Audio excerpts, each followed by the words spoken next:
Okay, everybody, let's take it from the top.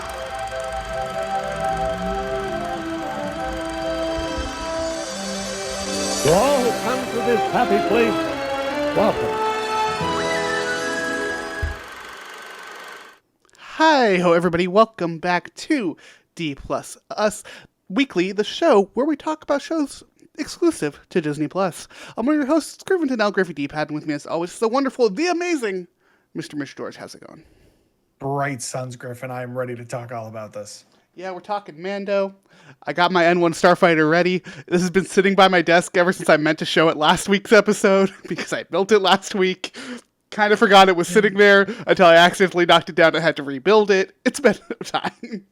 You showed it to me last week, or was that when we were recording something else? See, I showed it to you last week, but I forgot to show it in the recording.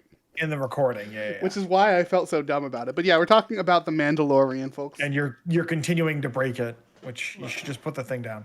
I just put it down, okay? It's just one piece. It doesn't want to stay on. It will stay on once I get a stand for it. Anyways, we're talking about the newest episode of The Mandalorian, Chapter 20, The Foundling, directed by the one and only Carl Weathers. We will be jumping into this full spoilers, folks.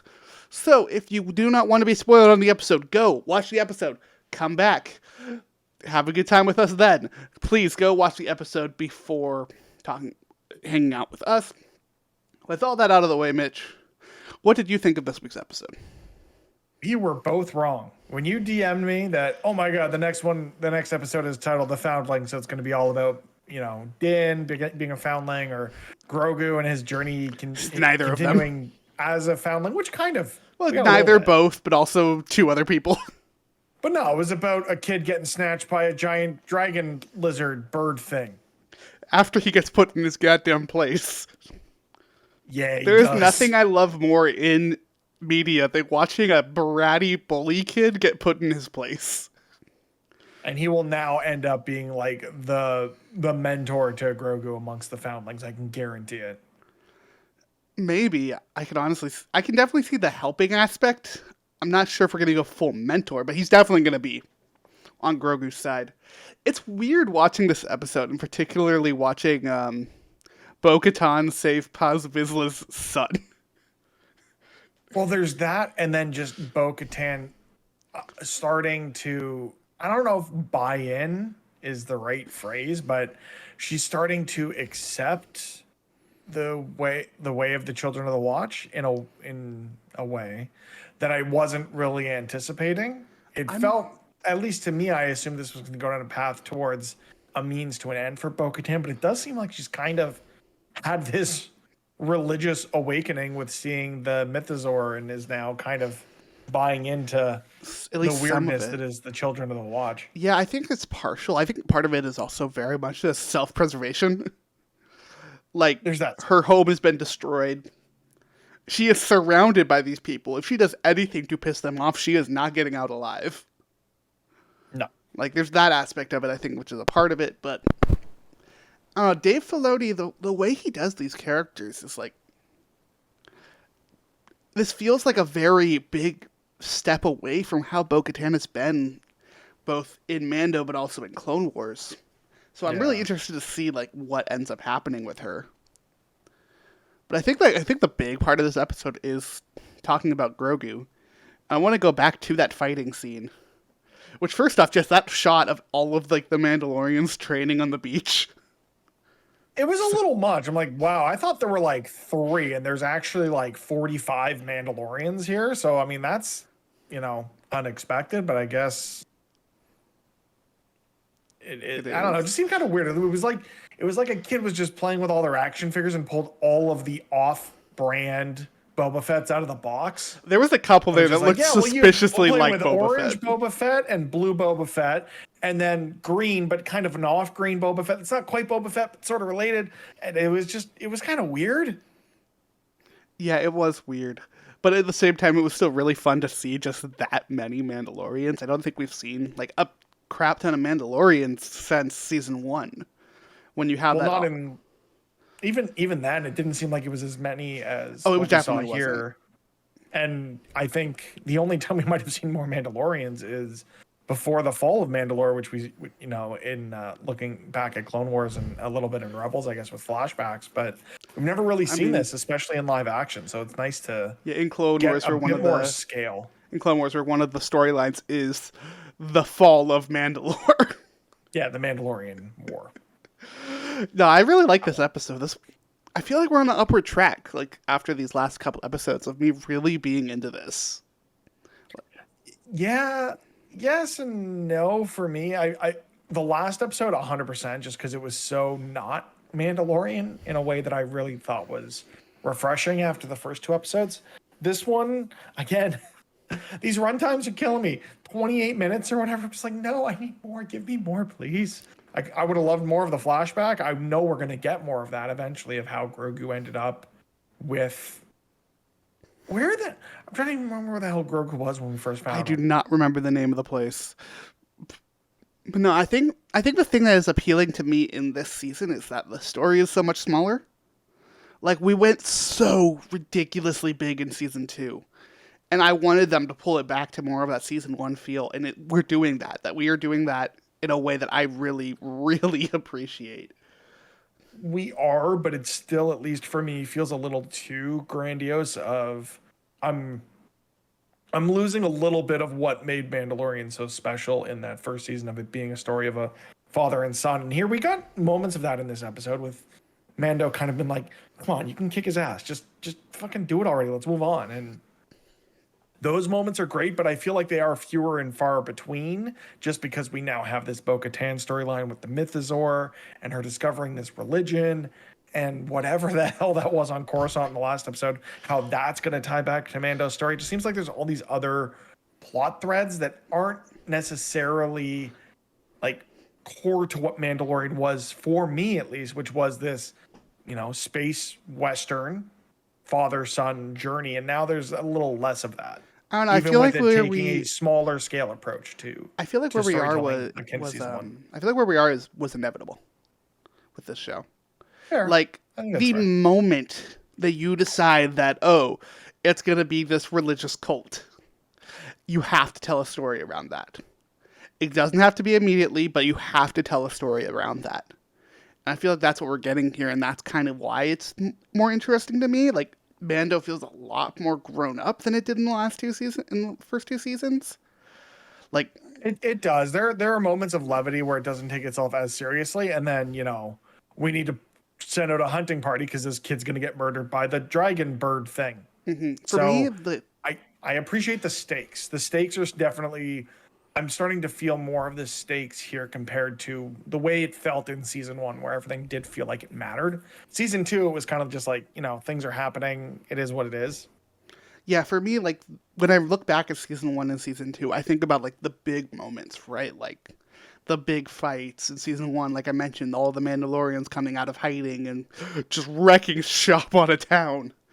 For me in this season, though, it's a lot more of the smaller moments that I'm really appreciating. Like, in this episode in particular, the moment when they are camping to go rescue the kid in the morning, and it's just Bo-Katan sitting at the fire alone, was one of my favorite moments in this episode, maybe even of the season, of this moment of, like, she feels lonely. She feels alone, and she has every right to feel so. Like, again, lost her home, lost all of her people in this culture that she had poo-pooed for a very long time. It just feels interesting to me. It definitely is. More context for the way that the children of the Watch follow their faith and practice it is interesting, of her just being like, how do we eat? And those are questions people asked in season 1 of like, well, he's not supposed to take off his helmet, so how does he eat? How do they drink? And we got some of that in this episode. It just feels kind of weird that they're dedicating time to explaining. They all walk away to eat and then come back when they're done in an episode of Mandalorian that we're only getting weekly that is only 28 minutes long, or whatever the actual runtime was. I know I keep saying numbers and I should probably have that in front of me. 31 minutes with credits.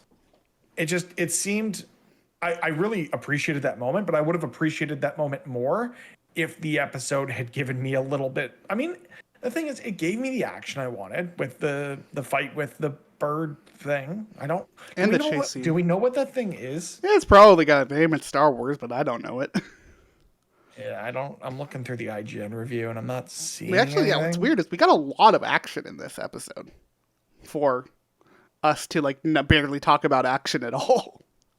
Well, and that's the thing is I love when this show balances that character development with cool space fights, and we got some of that here, so I can't really complain. It did feel like that moment felt out of place in an episode that was as short as it was, and I feel like there was definitely moments that could have been added or not.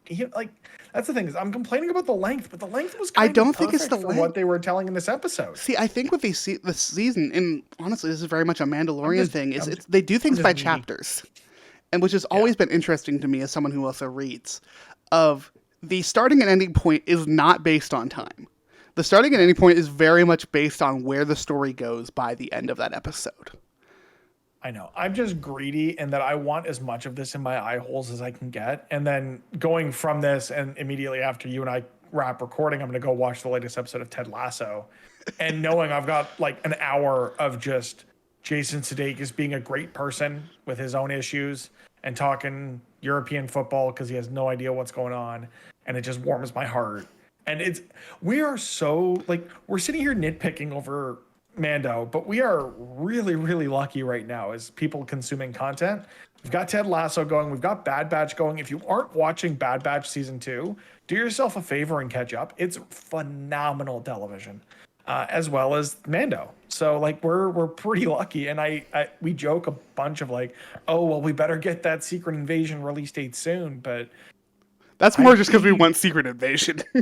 If we're really being honest. But also I'm a little worried about that. We can talk about the Victoria Alonso thing maybe on our next episode that focuses on Marvel stuff.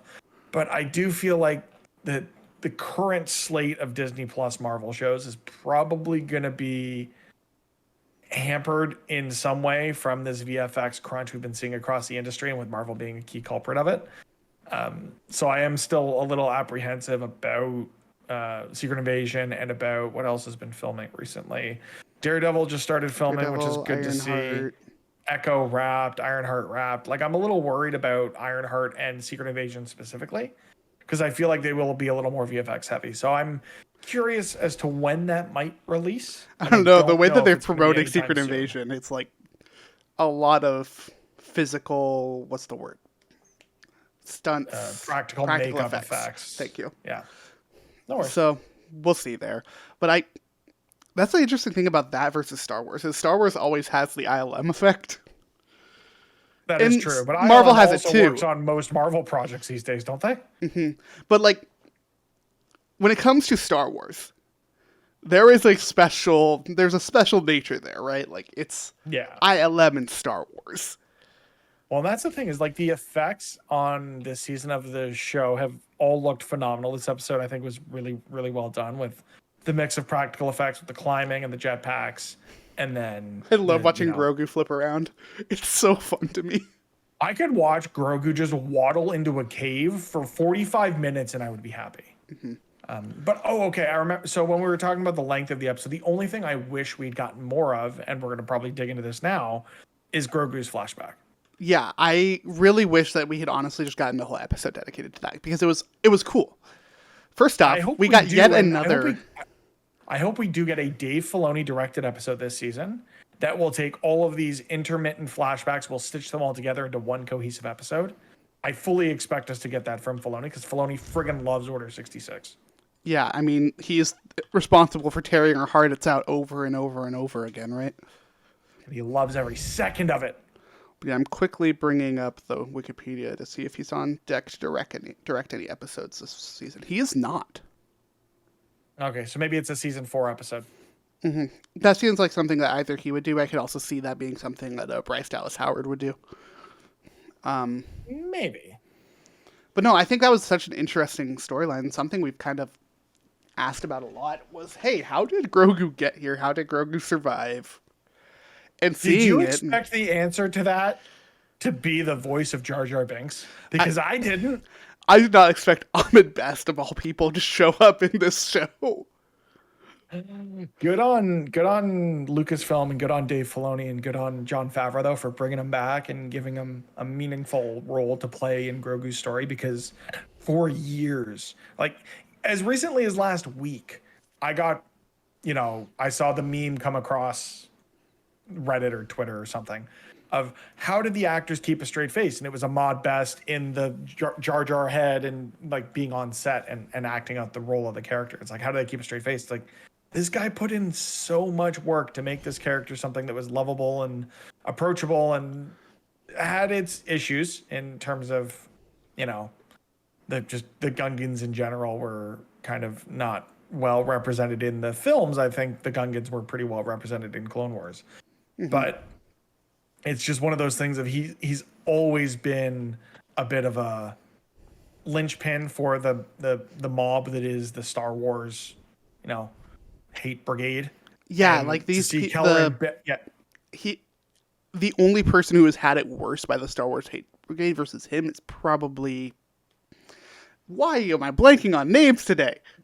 Jake something, the kid who played Anakin. Yeah. Phantom. Yeah. Liam Neeson. No, it's definitely not Liam Neeson. Jake Lloyd. It was either Jake Lloyd, or honestly, I could also see like Kelly Marie Tran. Yeah, those Kelly two Marie are Tran the got it only bad. people who have had it nearly as bad as this guy. Like, it was ridiculous how angry the internet got at him, and he did not deserve any of that. Like, at the end of the day, these guys are actors that just need work. Don't get mad at people for how they are in shows. And But like not knowing just- we gotta, did you watch any of that Jedi Temple challenge? I did not that he actually. hosted? I heard it was I haven't either. interesting though. I might go look up an episode because I'd be curious to see how they like interweave that with the Star Wars canon, if they did at all. Because for those who don't know, there was this like kids game show hosted by Ahmad Best playing this character Kelleran Back. That was kind of like the Forbidden Temple, Legend of the Hidden Temple. Yeah, like the kid game shows from the 80s and 90s. I'd be curious to see if it was like, I just want to see what the presentation was like, because he's playing that same character here, and that character is now solely responsible for saving the most beloved character in all of Star Wars mythology. Yeah, Grogu really did get that popular, didn't he? There is a Grogu. I have a big ass Grogu stuffed animal or stuffed plush in our basement, and my wife's cousin's daughter, who is 3. No, shit. She was born the year I got married. What year did I get married? She'll be 3 this year. I got that. You have to know that. You very much have to know that. I'm never gonna forget the year that kid was born. But they came over one day. She's like, "Baby Yoda." I'm just like, "You're 2, and you know who Baby Yoda is. What the hell have they done with this? Like Disney has just gone off on the marketing of Baby Yoda, aka Grogu, and I'm here for it. It's still hilarious to me that they didn't think this character was going to be popular. Like, they didn't make anything for this, any sort of like merch or anything for this character during season 1, because they didn't think this character was going to be popular. And now here we are. And here we are. Now, I really like this flashback. It has cemented that every episode so far we get these fantastic like vehicle scenes.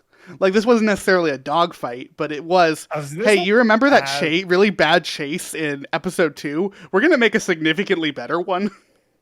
I mean, they better, given this movie came out like almost 2 decades. When did Clone Wars release?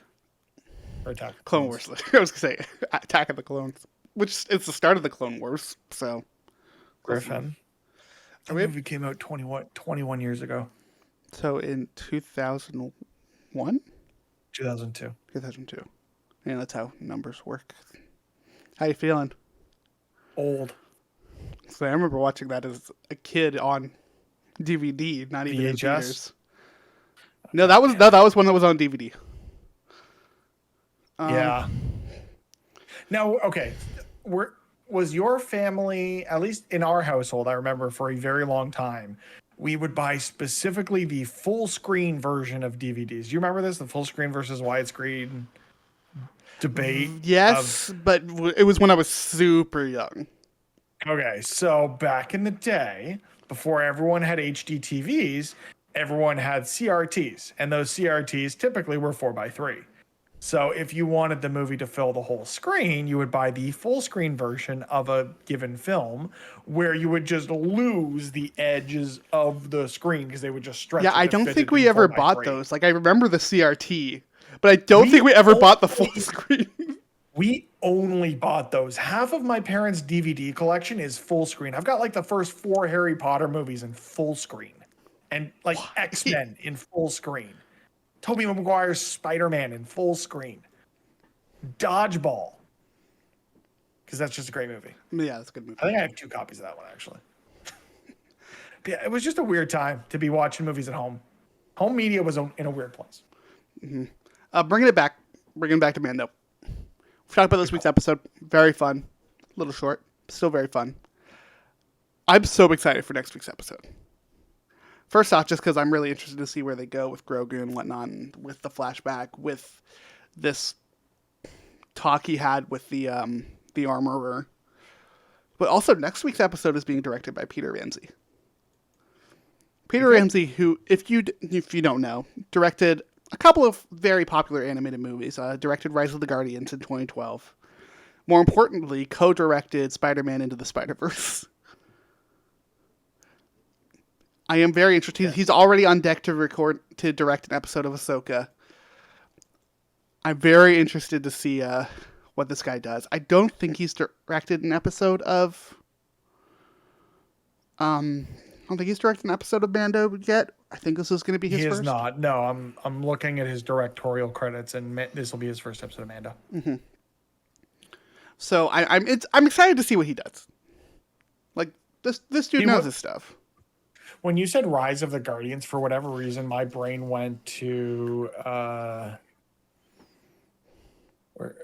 Legend of the Guardians, the Owls of Ga'Hoole. I'm like, oh damn, he directed the Owl movie. That movie was dope. Like that is a pull. Do you know who directed Legends of the Guardians, the Owls of Ga'Hoole? Who? Zack Snyder. What? That movie's awesome. I rewatched it recently. It's an awesome freaking movie. I put it on and my wife thought I was having a stroke. Like, she thought, what is this that we're watching? Is this a fever dream? I'm like, no, this is a great movie. No, this was a choice that Mitch made. It's a good movie. Okay, let us know in the comments. Is Legend of the Guardian Owls of Ga'Hoole a better movie than Rise of the Guardians? It is not. Let us know in the comments. You're going up against 100% it is. A highly beloved movie. No, have you watched The Owls of Ga'Hoole? I have. It's so good. It is not better than Rise of the Guardians, though. Yes, it is. It is 100%. No, it is not. I have to disagree with you. What was the last time you've watched Rise of the Guardians? That's a good question. It's been a while. I actually watched that movie recently because it's a very good movie. But like, do you not remember the internet when that movie came out? I don't. Oh man, everyone was obsessed with these characters. This was a time when we for some reason were shipping Jack Frost in this movie with Elsa from Frozen. Like, it was a weird time to be on the internet, but it was a beloved movie. You can't win that fight. I'm telling you this now. I definitely can, because they also came out around do you realize those movies came out only 2 years apart from one another? No, but that makes sense. That seems about right. I mean, they both give off the same early 2010s animation vibe. That's for dang sure. But yeah, Legend of the Guardian Owls of Ga'Hoole is way better than Rise of the Guardians. I'm sorry. Yeah, you can believe whatever you want to believe. I believe it, and people will let us know in the comments if you're on the YouTubes or the TikToks or the wherever this goes up. Let us know what you think. What's about? I'm gonna put out a Twitter poll, so y'all can also go check my Twitter. No, put it up on the Disney one. Put it up on the Disney one. It's not going to make sense. It's a Disney podcast. Do it, and then just say listen to the episode. It's free promotion. Whatever. I'm also because you put it up and we have significant bias. I'm just saying. That's just help me settle a debate. Which, for context, listen to the podcast. You know what? I'll tweet it out after you have the link for me to put in the tweet. Yeah, because I also have to put this up on YouTube. Now, Anything else you want to talk about with this week's episode? Go watch The Legend of the Guardians Owls of Gahul. About Mandalorian? They mostly kept their helmets on. There were literally like two faces in the whole episode, and otherwise we were looking at helmets. Yeah. Lots of helmets. Stop showing us Order 66. No, don't. We don't need to see it anymore, Dave. We need the pain. All right, well, thank you very much for listening. We got plenty of other stuff up on the channel right now. We have our most recent episode of the main podcast, where we didn't talk about movie or TV show. We talked about the Disney parks. We finally did an episode exclusive to that, because it is a show about all things Disney. So go give that a listen. It was a super fun episode.